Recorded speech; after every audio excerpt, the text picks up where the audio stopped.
আমরা এখন আছি কমলাপুর রেলওয়ে স্টেশনে। আমার সাথে রয়েছে আমার এক বন্ধু রূপক, অনেকদিন পর দেখা। এই দেখুন বন্ধুর ভালোবাসা, নিজের ছোট ভাইয়া আমাকে দিচ্ছে এত বড়রা। বন্ধু, বন্ধুর ভালোবাসা।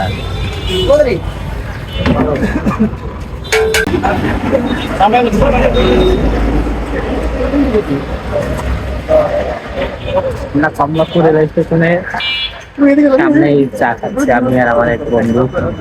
এই যে চা পান করছি।